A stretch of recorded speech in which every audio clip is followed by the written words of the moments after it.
Welcome back to the GCC Reseller Business School podcast. My name is Isa. I'm a designer reseller, a business consultant, data enthusiast, and the host of this little audio party. In today's episode, I want to talk about a subject that makes a lot of resellers pretty nervous.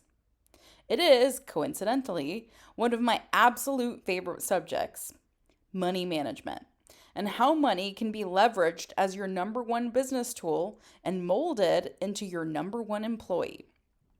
Now, growing up, I heard that talking about money was awkward and rude. So, in the spirit of eternal rebellion, let's dive right into a really long conversation about money. It's called Money Matters: Why You Should Learn to Love, Respect, and Manage Your Hardest Working Employee. Now, before I get into all the examples and all the personal stories of trial and triumph, I need to come out and give credit to the people that have helped me understand this concept that I'm going to talk about today. Because guess what? I was not raised to think this way. I love my parents and my family, and they taught me valuable lessons. But how to manage and respect money was definitely not one of them. So the truth is, I was actually totally and completely broke until I was about 28, which is when I met my first money mentor and also the love of my life and my life partner, Marco. This was the first person to really, challenge my thinking around money and help me see how absolutely ridiculous my finances were. I had no money management skills. He was also the person who pushed me to quit my job and follow my dream of starting my own business. But that story is for another day. The point is, I kinda owe that guy big time. The weird part about all of this, though, is I actually made really great money, even in my teens. I had decent jobs. I had managed to make pretty decent salaries up to that point. I think in 2008, I was making about $63,000, 68 or 63, I don't remember, $1,000 a year as a 23-year-old during the last global economic meltdown. And my bills were maybe $1,100 a month or something like that. So the question really is, what the hell was I doing with all the other money since I had none left over? Well, I was throwing it away on absolute nonsense. And the weirdest, craziest thing about all of this was that deep down inside, I was actually terrified of not having money. And I had this constant thought that I would end up with nothing. So I guess I kind of made that happen for myself by thinking about it so much.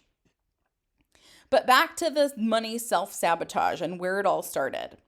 Money was a sensitive subject in my household. It was the epicenter of most fights between my parents and in my household in general. Now, many years later, I would read life-changing books that would help me understand that this was all the reason I was so bad with money.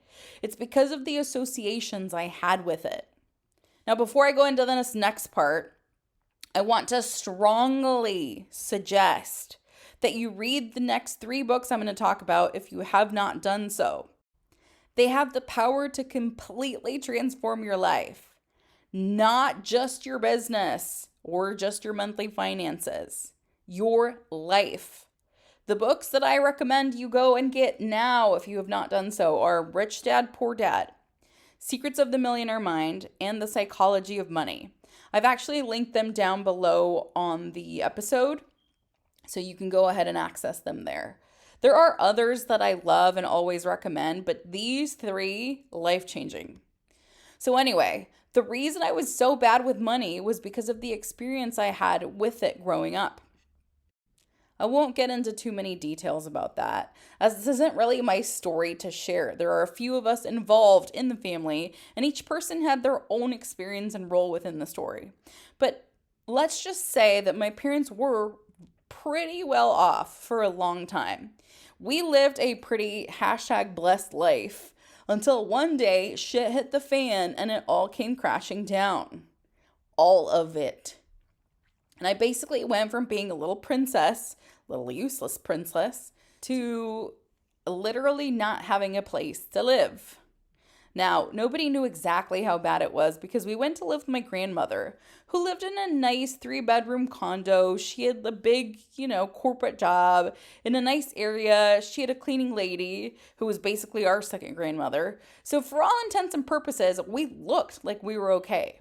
The reality was much worse, and the turbulence happening within because of money was awful. There was a lot of stuff that happened during those times. Stuff that I'm not going to get to again because it's not just my story to tell. But the point is, I heard adults fighting about money all the freaking time. There was always a negative feeling in the air when the subject of money came up. So I kind of assumed that money was, the root of all of our problems of our life. Like all the bad stuff came from the money issues. So I became obsessed with making money. I was determined to get myself out of that situation and be rich, right? Quotations or whatever.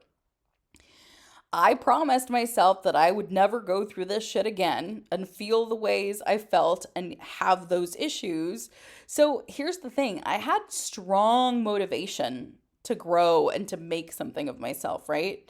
And I had a general direction in which way to go, which was out of whatever situation we were in. But the problem was I hadn't resolved my issues with money and the negative associations with it. They were all still there. So I went out when I was 16 or 17 and I got a great job at a retail boutique. I made pretty decent money to be 17 years old. I don't exactly remember how much, but it was real decent. I think I got paid like $17, $18 an hour plus commission, which, back then was wild. So then from there, I moved on to other companies, bigger department stores, which meant more commission, and I started making pretty decent money for a teenager. I remember one instance where, I told you guys it had been really tough for a long time, and I think I was 18, and I was living at home, and, it was tough there too, but I was making money. So I think I told my mom, like, hey, I am going to Greece to meet my friends who were all rich and they had no qualms. And I was going to meet them in or Paris or something. And I was just going to go for 2 weeks. And she kind of did this like, oh, well, how are you going to kind of like challenging me or asking me, like, who did you ask for permission kind of thing. And I was like, no one. I got my ticket. Like, I leave on Tuesday. Like, you can drive me to the airport or not or whatever. And I kind of saw it in her face where it was like, damn, we lost her. Because I think once you start kind of figuring out, and I'm not telling young kids to rebel because of money. I'm just saying that it got to a point where I was making my money. I was paying for all my things, including my essentials. So, I took myself on a trip. Point is, though, I finally had the money to do all the things my parents couldn't give me or allow me.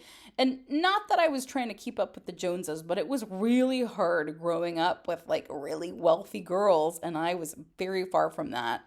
So I guess I started to do what any teenager would do who comes across a decent amount of money after after not having it. And I started spending all of my money on clothes and trips and stupid things like drinking and eating out and partying. And guess where that led me? Yep, right back to having no money saved and constantly looking to see who I could borrow money from to pay my rent because I was perpetually a month behind on all my bills. It was miserable. But I couldn't stop because my mind kept saying, you deserve to go out. You deserve those shoes. You work really hard. You're doing this on your own. Like, YOLO, back when YOLO was cool.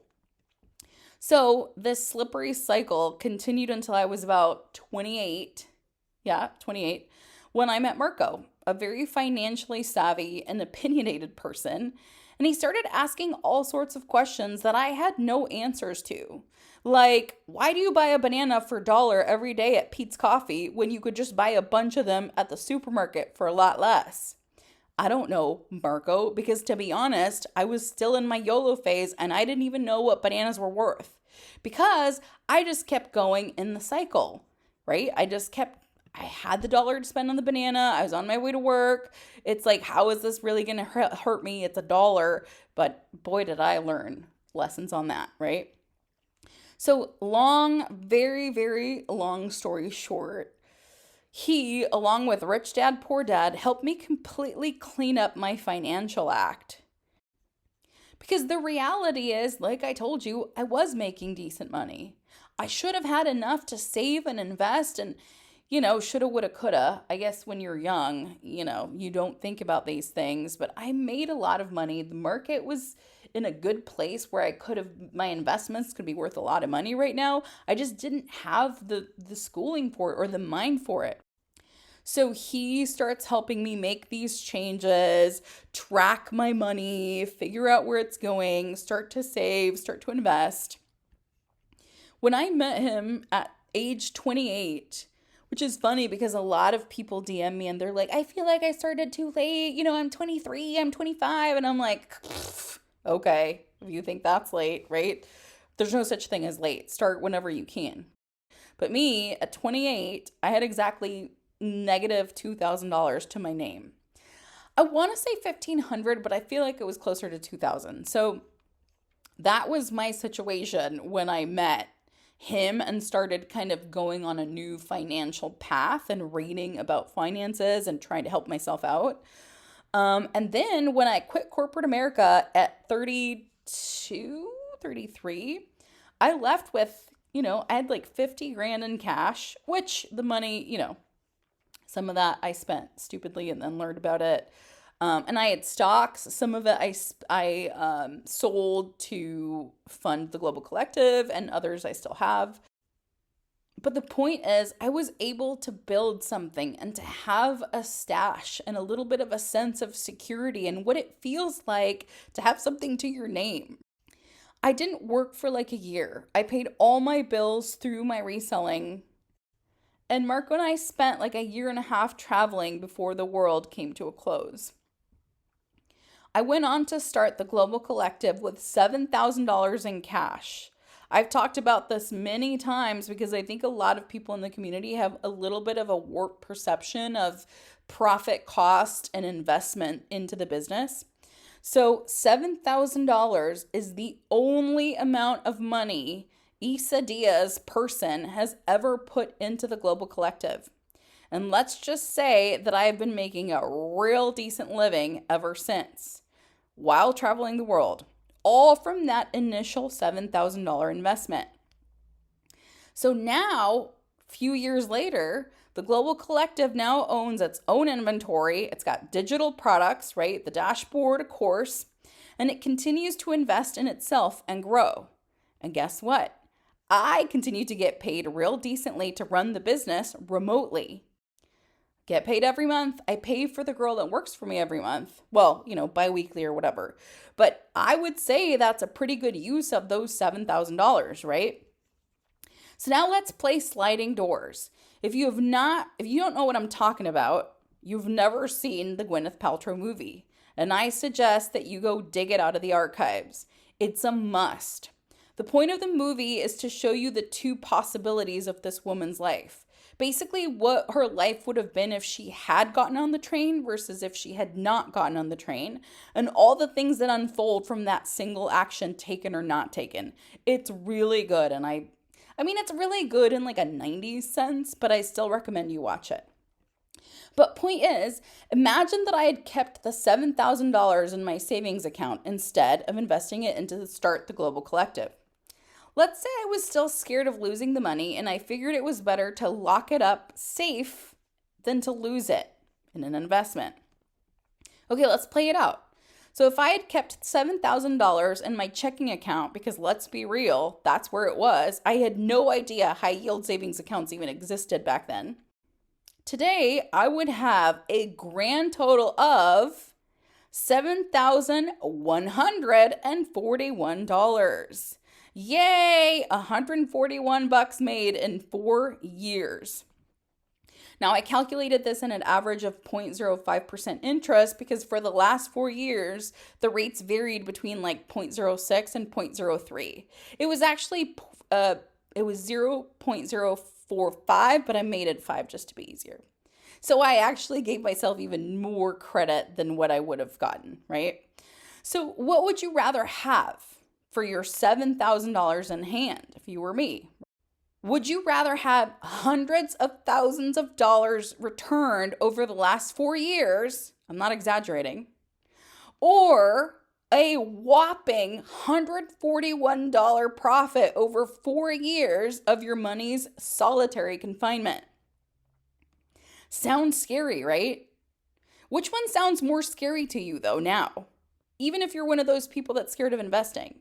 Is it scarier to invest your money and put that bitch to work, or to keep it confined in an account, making a tragic $141 total for 4 years? So just to put that into perspective, and I'm not saying you have to do this is just my model and how it works. I literally make more than that average profit per flip, per unit flipped. So in my business, in my life, it made absolutely no sense to lock up those $7,000. Now, do you see a little more into how I think and why I'm so comfortable putting my money to work? If you had seen these numbers in your personal finances, wouldn't you be thrilled to send your money to work instead of just letting it call out sick and rest at a sad 0.05% interest rate? Well, that is the point of this episode. I want you to start to figure out your relationship with your most valuable employee. I want you to start identifying your hangups with money. It's really important that you find out what it is, what they are. Figure out what your money fears are instead of avoiding them, like many of us were taught to do. It doesn't get you anywhere. I want you to face them head on and tackle them one by one, no matter how scary or how dark in the past you have to go, because until you face them, I'm telling you, nothing is going to work out the way you want it to. I think one of the reasons my business has been so successful, knocking on wood, if I can find some, oh, there we go, knocked on wood, is because I went into it after I had faced my money demons. I had already started to peel back the layers and understand what was holding me back. I still had a lot of work to do, and I still do. This is an ever evolving thing, right? You have to constantly work at it and remember what your goals are with finances and money, because you do revert back to some of the fears. Like, it's not a one and done. It's just a constant, battle, but maybe domination of these fears. The point is, they don't necessarily go away. You kind of learn to manage them and learn to see through them. Like, learn to see that it's bullshit and you shouldn't subscribe to that anymore. So it's really important to constantly read and study books and other people that can help you kind of go back to center. But I did start in a much better position than the way I thought about money before. So I'd already felt that incredible sense of clarity your mind gets when you have a nice cushion in the bank and you can make rational decisions based on what's best for you in the long run. This is key, and not just decisions motivated by fear or desperation. I made a lot of those decisions in the past. That's why I know about this, because I've been through that point where you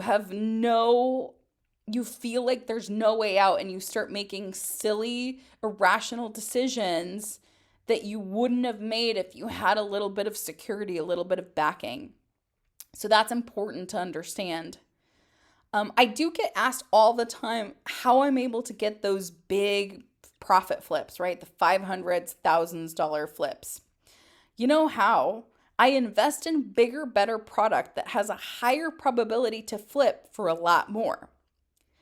There's no crazy secret.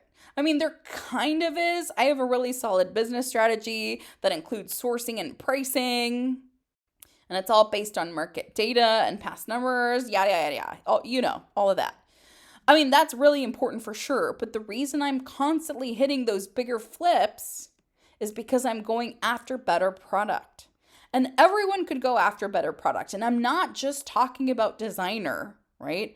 I'm saying actively choosing higher quality product through either online sourcing or liquidation or handpicking at the thrift, but you know what you need to get into that stuff? A nice big business cash stash and a healthy cash flow so that you can make better decisions, not based on desperation, but based on actual data. None of that happens if you don't address those money issues first. I'm telling you right now, nothing changes if that doesn't change. I constantly talk about how important freedom is to me. I talk about this all the time. While I learned many valuable lessons in corporate America, and I really did, and I appreciate all those years and all those people I worked for, I really don't think I could ever go back to sit in an office and perpetually trade my time for money. I just don't think I could I don't think I could handle white walls, cubicles. I just don't think I'm built for that. If I had to go back to work for someone, I almost feel like I'd go retail. I'd go work commission at Nordstrom's or something. I don't think I could handle traditional 9 to 5 office work anymore. So for me, making money and leveraging money to make more money isn't just about being rich. I don't care about being rich per se in terms of like, I don't know, designer goods or that kind of luxury. It's more about buying myself freedom to do whatever the hell I want. That is my why. And I've talked about it so many times in blog posts, in the course, in the free masterclass, in any interview I've ever done, because it's really important to me. So for me, Isa, investing my money is not scary at all. I actually get nervous when there's too much money sitting in the business checking account because that means it's not working to multiply itself, which in turn means I'll have to work harder to hit a certain number if my money's not pulling its weight. So I want to make sure that everyone listening to this podcast goes on a difficult quest to find those money monsters living in your head. Actively seek them out. Go hunt them down. Figure out what troubles they are causing in your life because they are. A lot of things can be connected back to the way that you think and use your money. Think about and use your money. Having your finances in order will give you clarity. They will give you peace. I'm telling you, it's not about having a lot of money or like celebrity status. It's just the feeling of knowing that your money is managed and organized and you know where it is and you know what it's doing and you know what you can and can't do. So here are the tough questions I want you to ask yourself. And maybe pause this, or maybe after this, just reflect on it a little bit if you want. I can't, whatever you want to do. But these are the things that helped me kind of rein all of that in. How is your fear and anxiety around money holding your business back? Because I assure you that it is. You just need to know how it's happening. What are you unconsciously doing in your life to protect your money, which is obviously something you're doing with a good intention, right? You're trying to protect it,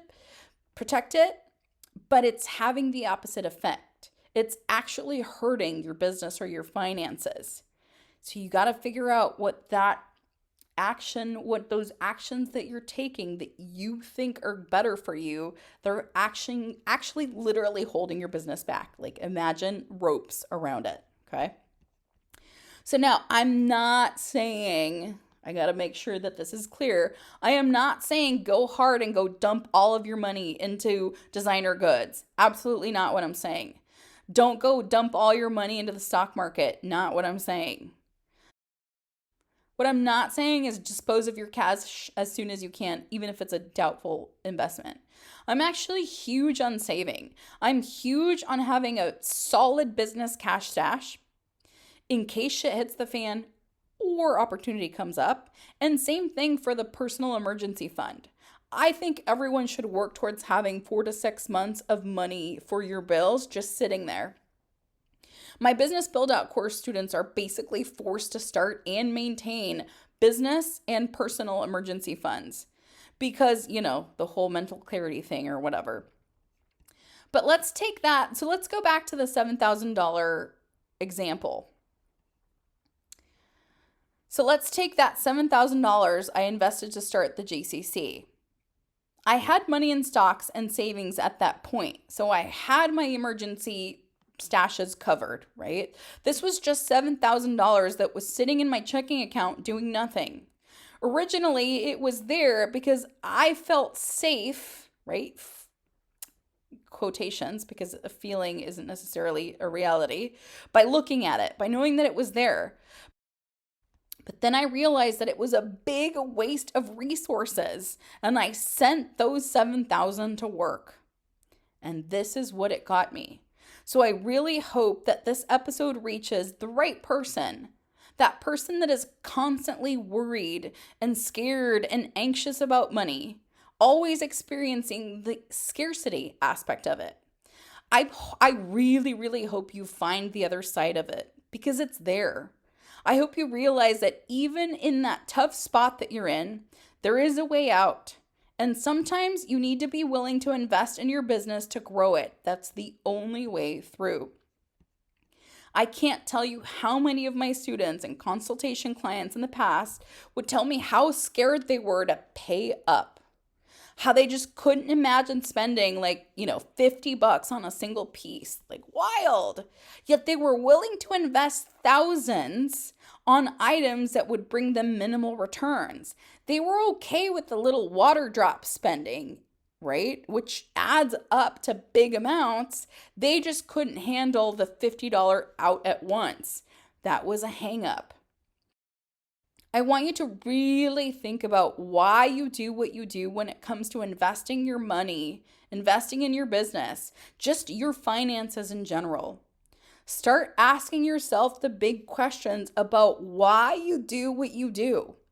Is it with intention? Are you making these decisions intentionally? Or are you making these decisions out of fear and money mindset hangups? Because if the second is true for you, I can tell you right now, it will be nearly impossible for you to grow your business to what you want it to be. Money is not something to be ashamed of or feared or hated. Don't hate money or rich people because guess what? You can never become what you hate. That's just a truth and a scary thought, right? Instead, learn to understand, respect, and manage money. You will see what an amazing tool it can be in your life. Now, money can't buy happiness. I agree with that. That's an absolute truth. But it can buy you your time back and your freedom, which then turns into mental clarity. And then you end up making better choices in your life. And that seems like a happy ending, right? So just think about all the stuff that I've talked about today. I really want you to start asking yourself. Nobody else has to know the questions you ask yourself, but make sure that the answers you get are intentional answers, right? You want to know that why you do what you do with money, and is it with intention or are you running off of these past fears? Thanks again for tuning into this episode. It was another solo episode because I'm just getting the hang of this. I don't want to bring anyone else in until I understand how to record and how to do all the stuff because I don't want to torture that poor person waiting for me to figure it out. So I think in a couple episodes, you will see my very first special guest. You already know she's going to be on here. I just have to get that training and the courage to record with her and see how it goes. Thanks again for tuning into this episode. Stay tuned for the next one where I'll be discussing how I started the Global Collective, where the idea came from, and 3 things that I wish I would have done sooner. It would have saved me a lot of time. It would have made me more profit. I just didn't know. You don't know what you don't know. But now that I went through it, I want to share it with you so that you don't have those. I wouldn't call them mistakes. I would call them obstacles. So, again, see you all soon. Thank you. If you like the episode, I still don't exactly know how this works, but like it, comment, save it, and, download the podcast. Thanks again. Bye. If you liked this episode and are listening to this podcast on YouTube, make sure to hit the like button. This will help my new little project reach a bigger audience. And don't forget to subscribe. You're going to be notified immediately of any new releases.